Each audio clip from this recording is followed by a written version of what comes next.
people coming in too. Look at this. Are you excited? How we doing, everybody? Good? Yeah? Having fun? Enjoying the Tampa weather? No, we're tired. We are the sunshine. See a lot of people that paid a lot of money or put a lot of time into costumes going like, son of a... all soaked. Some of those things don't look machine dryable. No. Well, this is very exciting. One of the highlights of my time being here, because I'm such a big fan of Leia, of course, and of the series Back to the Future. Without further ado, Leia Thompson.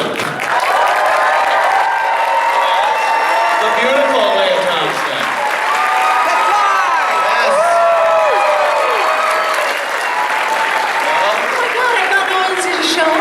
She was really afraid that no one would show up. It's a Comic-Con, and you were in Back to the Future 1, 2, and 3. It's pretty hard to not have people show up, Leia. Howard the Duck. And a genuine badass in Red Dawn. And Jaws 2, Jaws 3.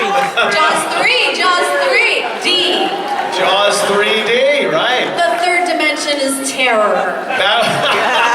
That was the one with the blue and red lenses before they kind of figured it out. I don't know, but the scariest thing was the hypodermic squirting towards the audience. They would always have to do some 3D gimmick in the older 3D movies. Now it's very immersive, the new 3D. The old days it was like, you know, look, here, a pen. It was my first movie, so I had to break myself of some bad habits because I'd be like, hi. How are you? That was your first movie? Yeah, it didn't really work out for the second No, I would say it worked out. Yeah. That's pretty... I knew I was in for a wild ride. Yeah, no doubt. Yeah. Well, of course, Back to the Future, we're looking at the, what is it, 30-year anniversary. Year. And It's so okay to turn 30 again. It's right, just to turn 30, Yeah. of course. I'm not embarrassed at all. And it just seemed like people were waiting for 2015. Yeah. Just based on Back to the Future alone to see. Like, we wanted to compare. Still no damn hoverboards. No hoverboards. No Look, flying cars. there are hoverboards, you just don't believe enough when you're on them. Maybe you're just trying it over water. Yeah. And of course, over water, you need power! I did see someone who made a snowboard out of a hoverboard. That was pretty cool. I mean, that might be the way to do it. That is pretty cool, a way to do it. But everybody was waiting for this 2015, where we're finally here. And what's your kind of view of the Back to the Future version of 2015? Well, I really think that they were trying to do not a real view. It was a comedy view, you know, Right. the costumes and the flying cars and all that. I mean, it was just a way for Bob Zemeckis to kind of entertain himself and make the jokes work better. Yeah. So, but he got a couple things right. But you know, He actually did get a couple of things right. 3D, you know, the Jaws marquee coming out, something like that in 3D. But the thing I find most incredible is everybody involved in the movie looks so much better in real life than they made them up to look in 2015. yeah. Everyone looks awful. Well, you know, and it was really funny because they would make such jokes. They'd be like, "Oh, you're so old. You're 47. Look how old, horrible you look." And I was like, "Oh, really? Aren't you like 46? Calm down."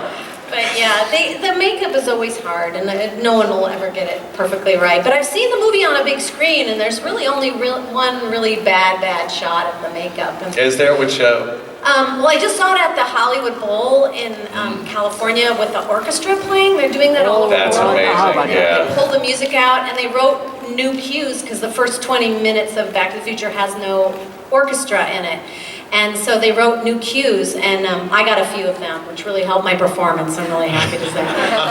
But it's Strickland. You can see Strickland's neck really bad. yeah. It was real close-up of him and Marty in the It was high flaky. school. Yeah, it was all It was a little flaky. Yeah. Strickland, who of course also was in Top Gun. Yes. He always plays that guy. He's never happy and never wants to see a slacker. No. Something about slackers. And we were just together in London, and with Chris Lloyd and Michael Fox and him, and he and Chris Lloyd still look the same. I mean, they could still play the same parts. Right. They look exactly the same. I was just saying I saw Christopher Lloyd in A Million Ways to Die in the West, that cameo when he opens the barn door, and there's Christopher Lloyd in there covering up the DeLorean, which is a great little homage to the whole thing. Getting started with one, how did you get involved with that? I'm sure there was a pretty large group of girls that wanted to be that character. Well, they were looking at Eric Stoltz on the... As your character. Yes.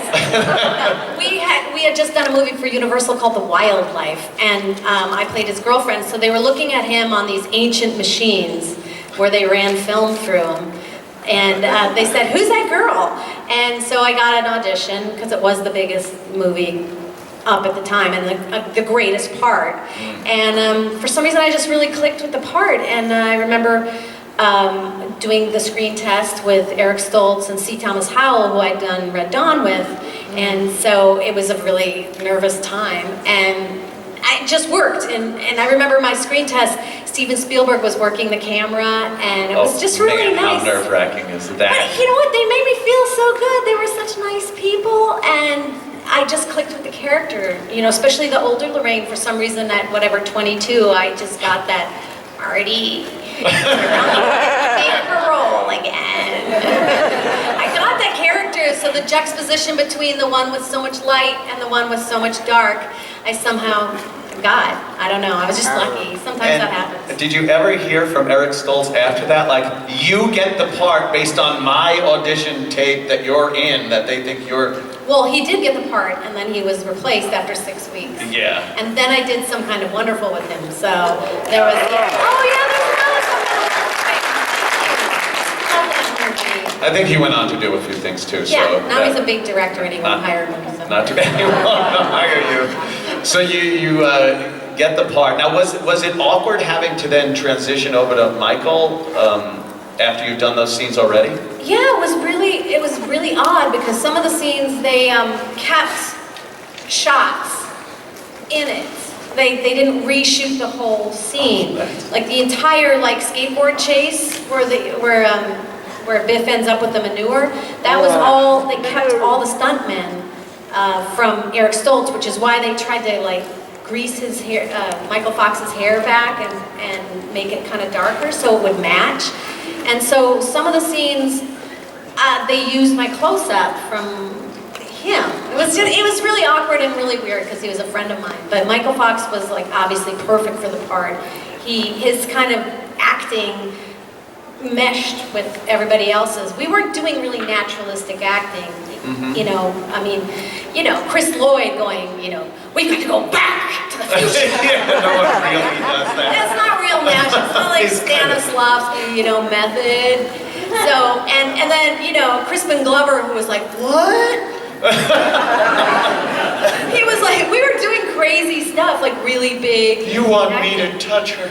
Yeah. But it worked, it worked. So, putting a real naturalistic kind of actor in the middle of that was too jarring. And so, I really appreciated watching Michael Fox this time, because I hadn't seen it on a big screen for a long time. He does all these crazy, cute things, sliding over the car, and kicking the whatever it is, the hoverboard or whatever, all the crazy, cute things he does, opening doors and falling over and spit takes. He does all this great kind of Buster Keaton comedy. That's really hard to do. And that wasn't what they were getting, I guess, from Eric, right? No, but he's a great actor. Yeah, well, of course. Hate to bring up a sore subject, sorry, Max. Kind of brought you down. Sorry, man. And it is amazing how, even though it was this comedic and kind of cartoonish version of life, there was so much social commentary in it that we didn't really notice at the time. A lot of things that were going on at the time where, I mean, even, mayor! Yeah. That was always mayor! That was such an, well, that'll never happen. And then we wind up getting an African-American president, and just sort of a look into the future as we were going back, as they say. Well, it's a genius screenplay. I mean, all great, programs like UCLA or the great screenwriting programs, they always use Back to the Future as part of their syllabus because it's the script as it finally was finished is a great script. It was completely intricate and interwoven, and I think that's, it always starts with the script. And I think also what's great about the movie is that there's a lot of really profound moments. Obviously, I mean, look at you guys. It touched people's hearts as well as making them laugh and think about, how fun, a time machine. It works on so many different levels, but there are these really beautiful moments where I think, it's really profound to think about the idea that every moment is a possibility to change your life. Right, a fork in the road, a potential fork in the road. Like, if you do the right thing, you stand, like George McFly is such a great character, and when he punches Biff, the audience goes crazy because they know that moment when you stand up for yourself or you have courage could change the entire course of your life, and we all have to kind of remember that every day, and it's a really great thing to teach your kids, Yeah. There were some awkward moments in the film. Just the fact that you are infatuated with your son. What? Now, well, you didn't know it. Of course, you didn't know it. But when you originally read the script, were you a little spooky or creeped out by this a little bit? Or? No. No. Went on to a love scene with a duck. I'm like, oh. Well, that's very open-minded. I thought it was hilarious. I mean, it's almost like Shakespearean in the farcical nature of it, and but it was an intricate balance. I mean, all the studios passed on it, and Universal didn't want to do it, and Disney, of course, was like, no, can you take out that part with the mom? And they're like, no. That's the movie. That's integral. So yeah, it was definitely, and I'm proud of that because I had to sell these crazy moments, that whole moment where I kiss him and I say, I'm like in love with him, and then I kiss him and I all of a sudden realize something's wrong. And that was a hard moment, and they were very nervous about it. Yeah, because that was... I had to sell that thing. Yeah. But that was truly a turning point also, because it took the infatuation that you had for Marty out of the way. Now you were free to... Yeah, and then like 1 minute later, I'm like being molested, and then another minute later, I'm falling in love with George. Well, there's another scene that was a little like, all right, hey, here's a happy little molestation scene in the car. It's like, is this a comedy? Is this a... It was the 50s. It was the 50s. That's how people... That's how they acted. Yeah. It was so... it was terrifying if put in a different context.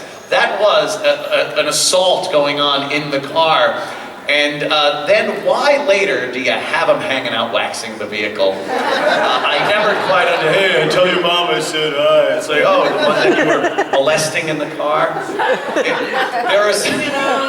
These are things that everyone thinks over the years watching Back to the Future. I know. Well, there were certain problems, but we had to gloss over. No, I don't see it as a problem at all. I think it all worked perfectly, all the way down to the Ooh La La magazine. And which one your favorite? First? I think the first, but Yeah. I really enjoyed the craziness of the second one, and I love that character, the one where you were the one who wanted me to get these things. Yes, the prosthetic. Yeah, but I love that character. She was so crazy. Yeah, oh, I absolutely. want to play her now. If anyone wants to give me that part, I want to I'm gonna play do her. that a little No makeup, I can... offshoot. That must have been an awkward makeup session.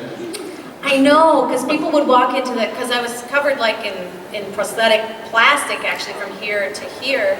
So they'd walk into the makeup room and be like, and I'd be like just sitting there topless. It was weird. Oh. And of course... Dear diary. Now the gentleman, oh, what's his name? God, that played Biff. Tom Wilson. Tom Wilson, thank Awesome, you. Tom Wilson. He's a stand-up comic. And really doesn't want anything to do with Back to the Future, especially 30-year anniversary. There's various documentaries and things coming out where everybody was involved except him. Do you have any insight on why he's so against it? I think it might be because he just that character is so intense. Like fans come at him with so much. I don't know, like they want to punch him or something. No love for Biff?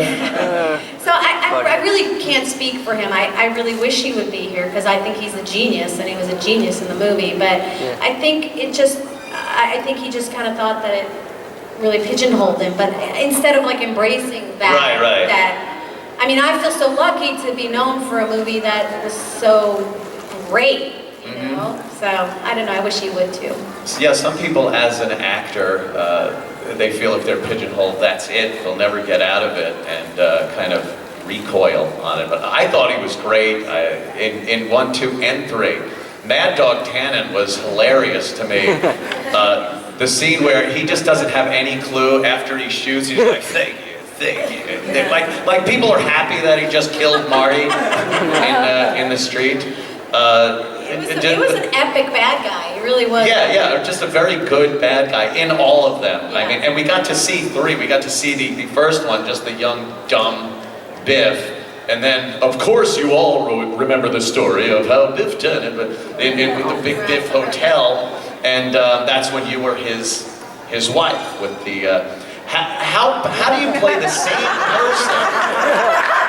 They really weren't that big. I started with nothing. With those things. How do you play the same character, but have to do it's a completely different person? It's the Lorraine awesome. of I the mean, middle. it's just the greatest part ever. And I just really loved playing all those different kind of permutations of the same person, because it's a really interesting thing to think about how much you've changed. Like if you bumped into yourself when you were 20 or whatever, 20 years ago, how much you've changed. I mean, I really think it's interesting, and I felt really blessed to be able to try all that craziness, and then like be like in the 3rd movie where he goes, you're my, who are you? I love that. It was getting very Irish confusing at that point. Yes, the Irish, which happened to, I don't know why the husband and wives of the McFly families always seem to look the same. Regardless. Well, how did they meet each other? Well, my friend, because they had a contract with us, and they had to put us in the movie. I do understand that part of it. It's those... No, I know, there's a lot of questions to be asked, but there's a lot of people here that maybe want to ask. But it's just entertainment purpose. Yes, if you have questions, we are going to have you use the microphone now. So in some orderly fashion, if you want to line up at the microphone to ask questions, please do so without, killing each other. And keep them simple. I'm very tired. Yes. Yeah, so what's your favorite line in Howard the Duck? My favorite line in Howard the Duck? Yeah. Gosh, I don't even remember. I don't think I've seen it in 20 years. What's your favorite line? Anybody have one? The end.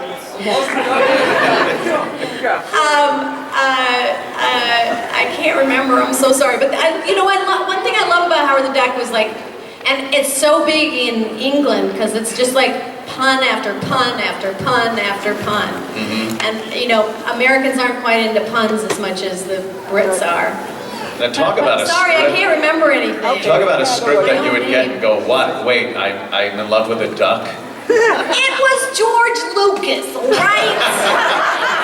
Who says no to George Lucas. Lucas and Not me. Spielberg. Oh, those kids. And I got to be a rock star. I mean, come on. That's true. Yes, sir. What was it like working with Steven Spielberg? Like I said, Steven Spielberg is like the nicest guy. Like he didn't work like on the set very much, but he's so kind and supportive and funny and inclusive. You know, he creates an atmosphere of, you know, of just like, we're all in this together. How do we make it funny? How do we make it better? And that's just like the greatest boss ever. Thank you. Oh, look at this. 2015 young Marty. Is there going to be a Back to the Future Part 4, and if so, are you going to be in it? No. I think apparently Bob Zemeckis, who wrote it and directed it, I think he still owns the rights, or he just says over my dead body. So it's going to have to happen after he's dead. But maybe he shouldn't have said that in case he's a crazy fan or something. But yeah, I don't think so. They're going to release it again in the theaters in the fall.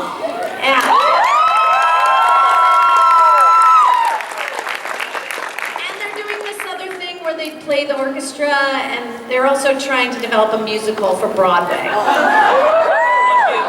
It's so interesting that some movies can just date themselves within 5 years, and others are so. That movie, you can still watch it, and it's completely relatable. And Well, I think also there's this, at the time there was nostalgia for the 50s, now there's nostalgia for the 80s and the 50s. So you're getting like more bang for the buck. So in 30 years, there'll be nostalgia for the 2015. And they're releasing Sorry. a new book now with IDW. I run a comic book store in Panama City. They're releasing a Back to the Future series with a prequel story that you finally get to understand how Marty McFly met Doc Brown. Oh, and really? How, yeah, it's really good. It comes out next month. It's going to be fantastic. Oh, there's a new book that you I know, I always wondered what... Comics. They go It's straight to the kind of comics. creepy that old guy and the young guy hanging out together. I want to know why they liked each other so much. Exactly, and they finally get into it. But my question is, I was at the 25th anniversary, and I loved you guys, talked to Chris Lloyd at the Dragon Con. But my question is now, since the resurgence of Howard the Duck and Guardians of the Galaxy and everything else, Yes. and he was captured by the Collector, and I love Beverly. Your character in Beverly was awesome. There's also the new Howard the Duck book by Chip Zdarsky, and in the first couple of panels, somebody asked Howard about Beverly, and you just see this solemn look on his face. My question is, has Marvel contacted you at all? Because if you got kidnapped by the Collector with Howard the Duck, you would be in space somewhere playing rock music, and I would love to see that. One more thing, real quick, one more thing. That's so sweet. That movie came out when I was 12 years old. This is the movie poster from my movie house, and I wasn't able to come to your autograph because I've been working this site for 2 days straight, and I am sorry. But I would love it if you could sign it for me. I got the money too, don't worry about that. But I'm just saying, I'll put it on the side right there and humble it because in 3 weeks I turn 40 years old and I love you to death. And Some Kind of Wonderful is my second favorite movie. John Hughes all the way, baby. So I would, if you could.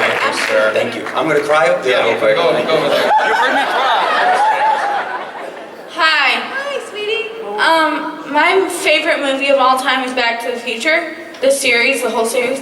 And I was just curious what your favorite part was of playing the characters you played, the character you played. I think my favorite part is that it was really an acting piece. Like, it wasn't just like the cute girl next door. I mean, every single one of the characters. He's gonna make me do this right now. I thought he was going to leave the poster on the side to sign after this. I will have 10 minutes to get back to my site, guys. I am so Oh my God, this is hilarious. You gotta give him A for balls.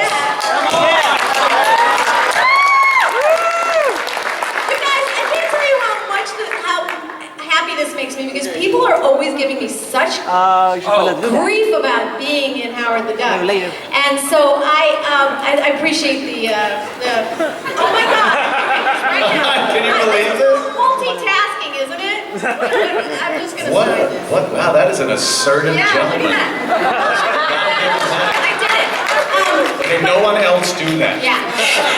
I'm going to be signing later. I'll be down Yes. there. My line's been very light, so please come. Make Heavy upper line.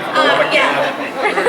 But my favorite part, I think, was just that it was a really great character, and I got to really show my acting chops and to be known mostly for that part. It's nice to know that people think of me as an actress or show. Yeah, I just wanted to say thank you to you for being in Back to the Future, because you have been my idol since I first saw it. Man, people really do. You know what? People like you. It's not like you played a part where it's like, imagine some of these actors that just have to go through their lives being known for an awful character. And that's the whole Biff problem. Then maybe that's the Biff thing. Maybe you'd be handing out those business cards he hands out that has an answer. He actually has a card he hands out with every answer to every question he's been asked all the time about Biff. So it's like, hey, what was it like? Bam, and he has No, he has a song. He has a song. Was the manure real? No, it wasn't. What's Michael J. Fox like? He's really nice. That's exactly what the song is. It's hilarious. Yes, ma'am. I also grew up with Back to the Future because of my mom. She made me watch it ever since I was little. But I love it. And I was wondering, because you were talking about all the different characters, how did you keep track of them? That was my question. Well, the costumes helped. And when I knew that I had a ton of plastic on my face, I wasn't young anymore. But yeah, I think it's just like, you know, it also was really slow. Like each one of those movies took 6 months to shoot, which is really brutal, you know? It's like, you know, some of the scenes took forever to shoot. And so, you know, what's hard is actually keeping the energy up, you know, because it gets really long. And so, like, for Lorraine, the young Lorraine, the only way I could stay in character or remember to stay in character is right before they were getting ready to roll, I'd sing Mr. Sandman. They'd see me in the corner going, and all of a sudden I turn into this weird girl. So they put the music in the movie because of that. Wow, they did.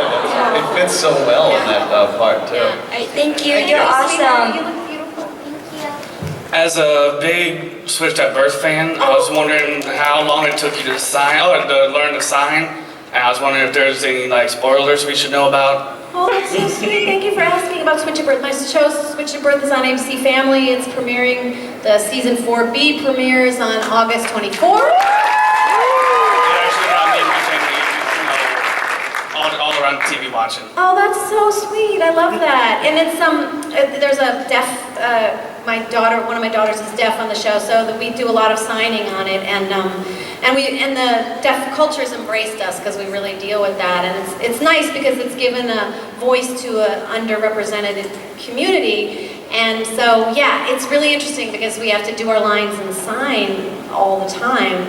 And wow. it's called Simcom, and it's actually really hard to do. It's kind of like this, you know what I mean? Because the signs are usually different than the words we're saying. But it's, thank you for asking. And yeah, there's like a pregnancy, and yeah, there's, we kind of run out of money. Always makes a problem in a marriage, so those are the big things. Thank you. Cool, thanks. Oh my God, it's my turn. Love those ears. Oh, thank you. It's a little adventure time. I remember Back to the Future ever since I was a kid. I'm 17 now, but you inspire me every day to act. So thank you. Thank you. I recently saw you in a movie last year in Ping Pong Summer. Oh yeah. Funny movie, I love it. Thank you. But you played a mother that was in the 80s. Mm-hmm. What was it like playing, even though it's 2014 then, even though back then you actually played a mother in the actual 80s? It's too crazy. I feel like I just smoked pot. It was really weird to go back in the 80s. I mean, I've been playing a mother in the 80s for 33 years. You could say it's like a Back to the Future kind of thing. The Twilight Zone. Yeah, it's like the Twilight Zone. It was really weird to do because they tried to make this movie like a found movie in the 80s. Like you just pull it, like no one saw it, and they pulled it off the rack. And it was really weird wearing the clothes and seeing all the cars and everything. It was fun. You were awesome. Thank you. Thank you. Thanks for watching. Hi, my name is Johnette Williams. It's really nice to meet you. So, my question is, I know you were on Dancing with the Stars, and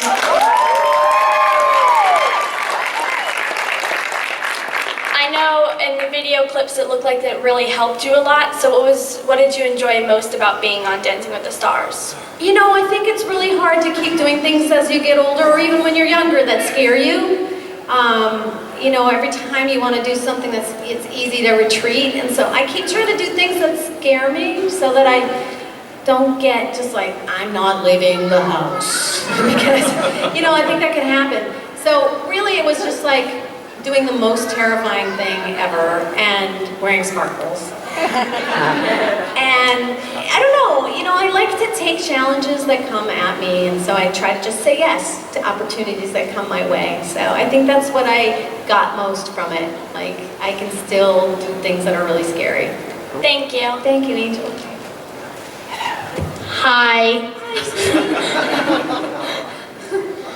My question is, how did you get started in acting?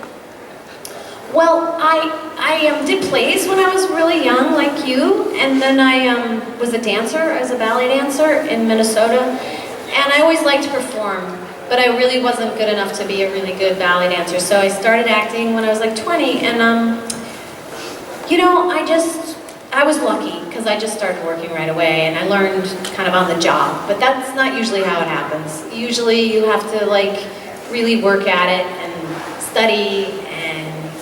You know, do plays and all that stuff, but I was kind of lucky. But I did a lot of work before with my dancing. I was never good at dancing either. What? I was never good at dancing either. Yeah. Well, keep trying.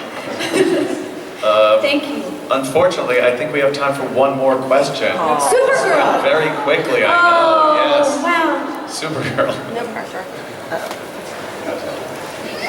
Since I watch your Switched at Birth shows a lot, I always wondered how you got started with sign language. I just got started because they gave me a coach, so I'm really lucky. Like, I have a coach that teaches me every day, but I really love it. It's a really fun thing to communicate. It's almost like dance. Thank you. Very good. Thanks, everybody, for coming. And Can I say hi to my mom?